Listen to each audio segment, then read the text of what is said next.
axes. Là, nous avons l'axe des Y, nous avons l'axe des X et l'axe de Z.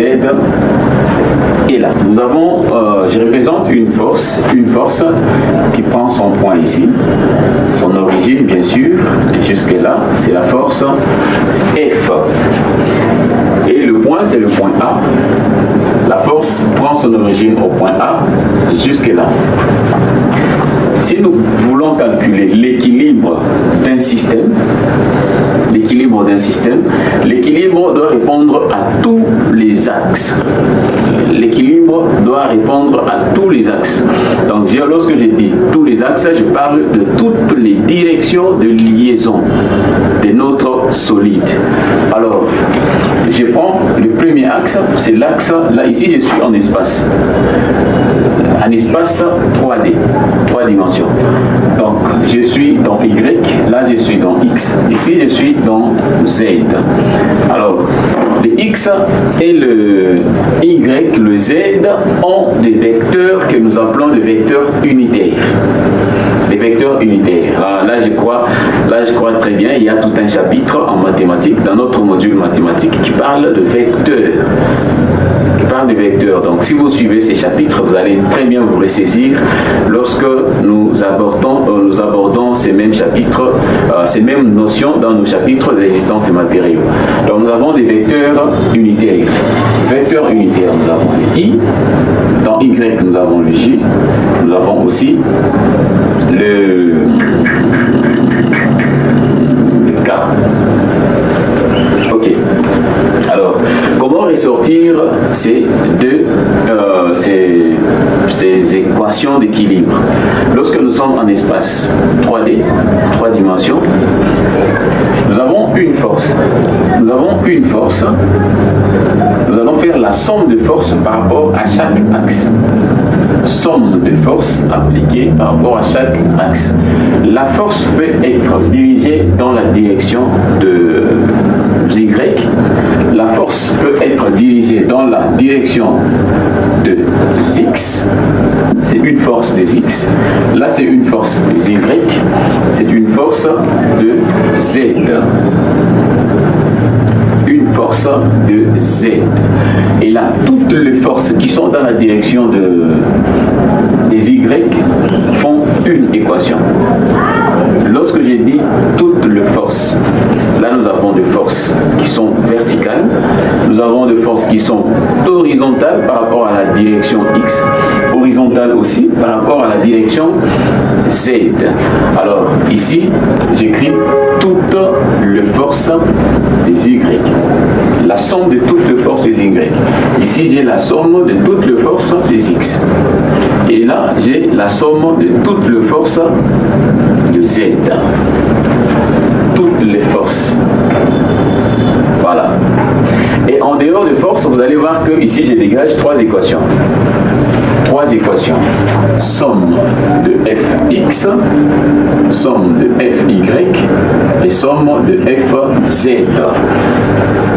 Et alors, en dehors de ces forces, ce sont des forces, bien sûr, qui sont définies par, telles qu'on l'a étudié dans notre premier chapitre, ce sont des forces qui sont définies par le point d'application, l'intensité, la direction et l'essence. 4 éléments qui définissent nos forces qui sont posées là. Alors, en dehors de ces forces ici, nous avons le couple, le moment. Nous avons le moment. Nous avons le moment qui va tourner autour de l'axe Z. Nous avons le moment qui va tourner autour de l'axe X. Nous avons les moments qui va tourner aussi autour de Y. Donc ici nous avons la somme des moments en Y. Là nous avons la somme des moments en X. Ici nous avons la somme des moments en Z. Et là nous avons aussi 3 éléments qui seront des équations lorsque je vais les égaliser à 0 parce que notre torseur notre torseur doit donner un torseur nul. Ça va donner un torseur nul. Donc ici, nous avons somme des moments en X, somme des moments en Y et somme des moments en Z. Et la somme de toutes ces forces ici doit être égale à 0. Donc la condition d'équilibre est là. Pour qu'il y ait équilibre dans notre système, il faut que la somme de toutes les forces dans une direction, bien sûr, soit nulle. Et là, nous avons 0, nous avons 0, nous avons 0, 0, 0, 0. Donc, en espace 3D, 3 dimensions, nous avons ces 6 équations d'équilibre.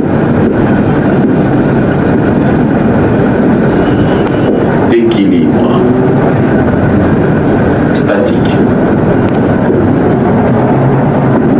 Voilà, nous avons ces 6 équations d'équilibre statique.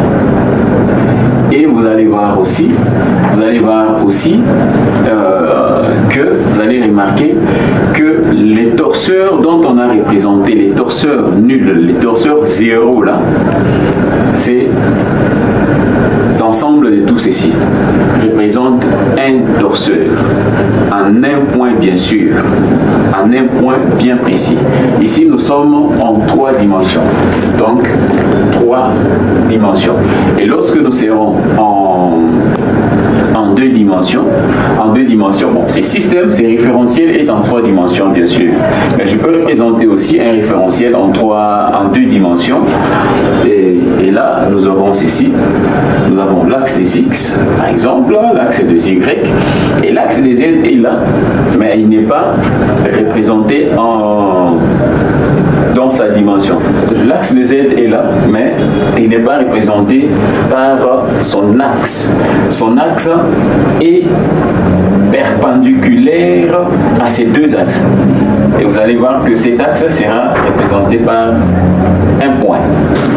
Et toutes les forces qui seront appliquées, soit dans l'axe ou dans la direction de X, soit dans la direction de Y, toutes ces forces, leur moment, l'effet de leur moment doit tourner autour de l'axe Z. Donc on aura un seul moment qui sera la somme des moments de toutes les forces en Z, qui sera 0. Mais seulement ici sur ces axes, nous aurons la somme de toutes les forces Y, la somme de toutes les forces X, et tous seront égaux à 0 par équation. Donc nous aurons somme de X égale à 0, somme de Y égale à 0, somme des moments Z égale à 0. Et là nous avons les 3 équations d'équilibre statique. Et ici, nous sommes en 2 dimensions. Donc, c'est comme ça que nous avons trouvé ces équations. Nous avons les équations en espace et les équations en plan, dans les plans, en 3 dimensions. Donc, si ces équations sont respectées, et ceci dépend aussi de la structure qui est donnée. Donc, avec nos exercices, nous allons essayer de faire des exercices ou des structures qui seront en 3 dimensions et en 2 dimensions, voir comment est-ce que ces équations fonctionnent. Lorsque nous sommes en 2 dimensions, nous avons les 3 équations d'équilibre. En 3 dimensions, nous avons les 6 équations d'équilibre. Donc, pour mettre notre système en équilibre, il faut que ces équations soient respectées. Mais seulement à la longue, lorsque nous sommes, là je parle maintenant de génie civil en fait, vous allez remarquer que toutes nos structures seront ramenées en 2 dimensions. Donc au lieu de calculer la structure en 3 dimensions, toutes nos structures seront calculées en 2 dimensions. C'est-à-dire, nous allons utiliser plus ces éléments que ça, ces équations que ça, lorsque notre structure est représentée en 2 dimensions. La théorie nous dit ceci: en génie civil, nous nous ramenons le plus souvent possible à l'étude de problèmes plans. c'est-à-dire l'étude des structures chargées dans leur plan de symétrie. Donc nous prenons plus notre 3 dimensions et nous le ramenons à des dimensions. Nous ramenons à des dimensions pour essayer un peu de simplifier les calculs. Vous voyez que vous allez voir que lorsque nous sommes à des dimensions, nous avons 3 équations, mais en 3 dimensions, nous avons 6 équations. Donc ici, le calcul est plus simplifié que de l'autre côté. C'est pourquoi vous allez voir dans beaucoup d'ouvrages de génie civil, lorsqu'on expose les calculs de structure, le calcul est exposé toujours en des dimensions. Toujours en des dimensions, mais seulement, il n'y a pas seulement ces équations de deux dimensions, il y en a aussi en 3 dimensions. En 3 dimensions. Alors, nous allons essayer de faire le 3e point, quelques résultats, après avoir fait le tout. Qu'est-ce que ça va donner comme résultat? Le point 3, quelques résultats, et nous allons terminer notre chapitre. Je crois qu'il n'y a pas beaucoup à faire. Nous allons terminer notre chapitre et faire quelques exercices pour permettre à certains de nos collègues qui n'ont pas bien compris de comprendre à travers ces exercices. Le point 3, nous avons quelques